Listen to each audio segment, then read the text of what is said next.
As sociedades norte-americanas e europeias de cardiologia e aterosclerose recomendam que não se deve consumir mais do que 200 miligramas de colesterol por dia, pelo risco de aumentar significativamente as concentrações de colesterol no sangue, aumentando então o risco de doenças cardiovasculares, principalmente infarto e AVC, que são as principais causas de morte em todo o mundo, no Brasil inclusive.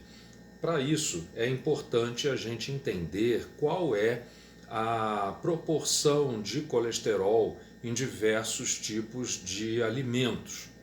E com isso a gente acaba desmistificando algumas impressões gerais que a gente tem a respeito dessa questão. Então, por exemplo, a picanha grelhada sem capa, ela tem cerca de 100 miligramas de colesterol para cada 100 gramas.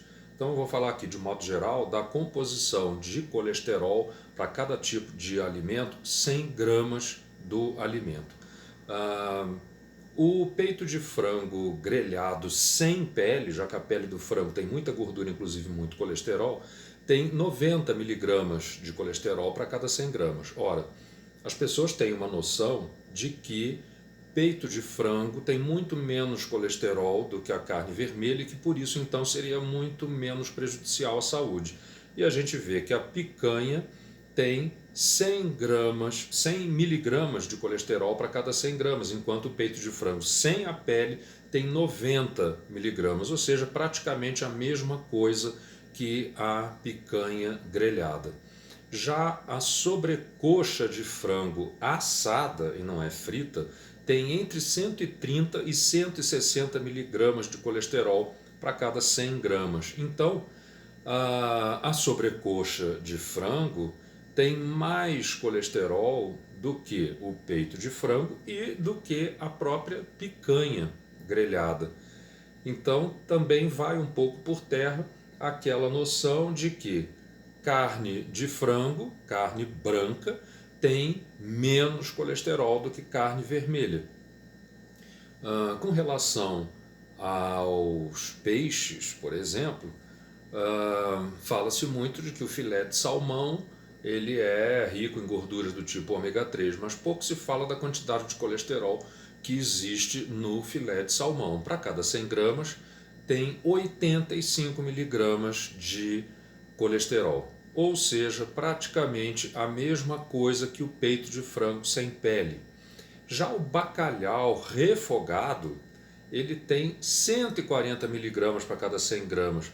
Então, tem muito mais do que a picanha grelhada, muito mais do que o peito de frango grelhado sem pele e muito mais também do que o próprio filé de salmão grelhado. Então, bacalhau, e a gente olha aparentemente não vê praticamente gordura no bacalhau, essa gordura está entranhada na carne do bacalhau, então existe essa grande quantidade. Se a gente faz a comparação com o camarão frito, e de um modo geral o camarão é consumido preferencialmente dessa maneira, embora existam outros pratos com camarão cozido e refogado, mas enfim, o camarão frito tem 137 miligramas de colesterol para cada 100 gramas. Ou seja, é praticamente a mesma coisa que o bacalhau refogado e é mais do que a picanha, mais do que o peito de frango grelhado sem pele.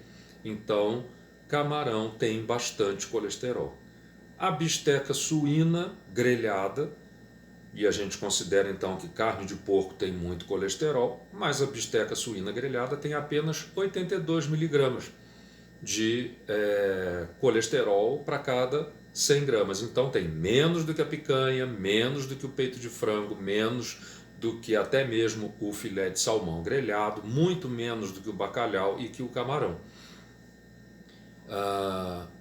O bacon frito ele tem cerca de 89, 90 miligramas de colesterol para cada 100 gramas, ou seja, o mesmo que o peito de frango grelhado sem pele.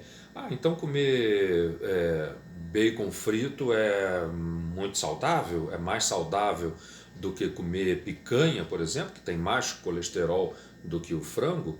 O problema é que além do colesterol, a gente precisa olhar para outras gorduras que existem nos alimentos.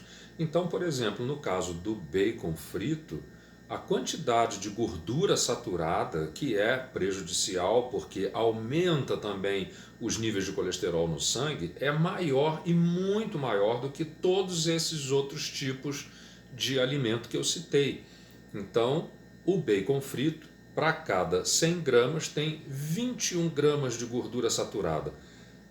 A picanha tem 4,5, o peito de frango tem 0,9, a sobrecoxa tem 4,2, o filé de salmão tem 3,1, o bacalhau refogado 0,6, o camarão frito 0,4, a bisteca suína 7,5 gramas e o bacon 21. Muito mais, então, gordura saturada do que todos esses outros alimentos que são fontes de proteína animal. A linguiça grelhada tem 82 miligramas de colesterol. É mais do que praticamente a mesma coisa que a bisteca suína e é menos do que todos esses outros tipos de carne que eu citei. Inclusive de gordura saturada, também não é uma quantidade assim tão grande. Em comparação com o bacon, que tem 21 gramas, a linguiça grelhada tem 7 gramas. Quer dizer, é um terço daquilo que tem no bacon frito. A questão é que a linguiça é uma carne processada, tem uma quantidade enorme de conservantes, que são substâncias sabidamente cancerígenas, então o consumo tanto de bacon, que também é uma carne processada, defumada, e linguiça, aumentam muito o risco de desenvolver câncer, especialmente câncer de cólon e de reto. Uma outra questão interessante é o ovo. Está muito na moda agora de dizer que descobriram que comer ovo não faz mal, mas se a gente olhar a quantidade de colesterol que tem num ovo frito, por exemplo, é 513 miligramas, ou seja, mais do que 5 vezes a quantidade de colesterol que tem em 100 gramas de picanha grelhada. Então, a gente vê que um ovo frito apenas tem uma quantidade muito maior do que essas 200 miligramas de colesterol que a gente deve ingerir no máximo por dia, não é? Então, quando se diz por aí que não, a pessoa pode comer 3, 4 ovos por dia, fora os outros alimentos de origem animal que a pessoa vai acabar consumindo também. Então a pessoa vai lá, come 3, 4, 5, até às vezes mais ovos por dia e também vai ingerir leite, vai ingerir carne de algum tipo. E então a quantidade de colesterol que vai ser ingerida por essa pessoa é assustadoramente alta. E isso obviamente leva sim ao aumento dos níveis de colesterol no sangue, aumentando significativamente o risco de doenças cardiovasculares e de morte por doença cardiovascular, óbvio, no longo prazo. Aí a gente pega outros alimentos para a gente comparar. Então, por exemplo, o requeijão tradicional, não é o requeijão light, para cada 100 gramas tem 74 miligramas de colesterol. É um pouco menos do que a linguiça, por exemplo, que tem 82.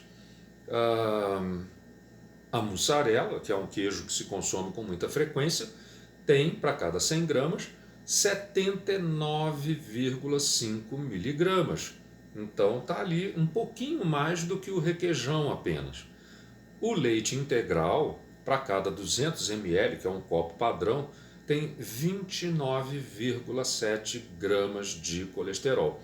Então o leite, mesmo o integral, em comparação com todas essas carnes que são também fontes de proteína animal, tem muito menos colesterol e então ele não pode ser assim tão culpado por elevação de colesterol numa pessoa que ingere carnes de vários tipos regularmente.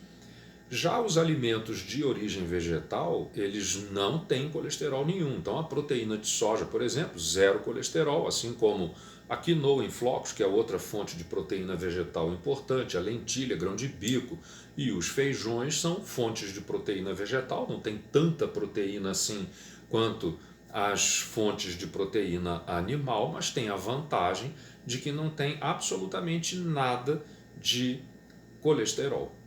E a quantidade de gorduras saturadas, que são gorduras que levam ao aumento de colesterol no sangue, também é muito reduzida nas fontes de proteína vegetal. Então, nenhuma dessas fontes, proteína de soja, quinoa em flocos, lentilha, grão de bico ou os feijões, nenhuma dessas fontes de proteína vegetal chega a ter 1 grama de gordura saturada para cada 100 gramas de alimento. Ao contrário de todos os alimentos que são fontes de proteína animal, que tem muito mais do que isso. E dando o exemplo do bacon, tem 21 gramas de gordura saturada para cada 100 gramas. Então, a partir daí, a gente verifica que é muito importante a gente conhecer um pouco melhor a composição nutricional dos alimentos para poder fazer escolhas mais adequadas. Para quem tiver interesse em saber com mais detalhes a composição dos alimentos, existe a tabela brasileira de composição de alimentos, que dá com detalhes não só a quantidade de gorduras, mas de vitaminas e outros nutrientes em alimentos tanto in natura quanto nas suas versões industrializadas. Para aqueles que tiveram interesse em acompanhar. Até aqui, muito obrigado.